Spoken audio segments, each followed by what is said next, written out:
Hi friends, இன்னைக்கு நம்ம சேனலில் குழந்தைங்களாம் ரொம்பவே லைக் பண்ணி சாப்பிட்ற மாதிரி ஒரு லஞ்ச் பாக்ஸ் ரெசிபி தாங்க ஷேர் பண்ணியிருக்கேன். அது என்னென்னா ஃப்ரூட்ஸ் அண்ட் நட்ஸ் கலந்த கர்ட் ரைஸ் தாங்க. இந்த மாதிரி செஞ்சு கொடுக்கும்போது குழந்தைங்க ரொம்ப லைக் பண்ணி சாப்பிடுவாங்க. இதுக்காக நான் இன்னைக்கு மாதுளம்பழம் தான் எடுத்திருக்கேன். இது கூடவே சேர்க்கறதுக்காக dry grapes and cashew nut எடுத்திருக்கேன். ஃபர்ஸ்ட் இதுக்கு நம்ம வடித்த சாதத்தை லைட்டாக மிக்ஸி ஜாரில் அரைச்சி எடுத்துட்டு அதுக்கப்புறம் கர்டு சேர்த்து நல்லா கலந்து விட்டுக்கலாம். கலக்கும் போதே சால்ட்டும் சேர்த்து கலந்துக்கலாங்க. அடுத்து தாளித்து விட்டுடலாம். தாளிக்கிறதுக்காக ஆயில் சேர்த்து ஆயில் நல்லா காஞ்ச அப்புறமா கடுகு சேர்த்துடலாம். கடுகு நல்லா பொரிஞ்சதும் அது கூட கடலைப்பருப்பு, உளுந்தம்பருப்பு, 2 காஞ்ச மிளகாய் சேர்த்துருக்கேன்.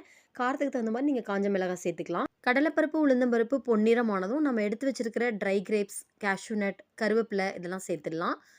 இப்போது உரிச்ச மாதுளம்பழத்தை கர்ட் ரைஸில் சேர்த்து கலந்துக்கலாம். கலந்த அப்புறமா நம்ம தாளித்து வச்சுருக்கோம் இல்லைங்களா, அதையும் சேர்த்து கலந்துடலாம். இப்போ சூப்பரான ஹெல்த்தியான கர்ட் ரைஸ் சூப்பராக ரெடி ஆயிடுச்சு. இந்த மாதிரி ப்ரிப்பரேஷனில் செஞ்சு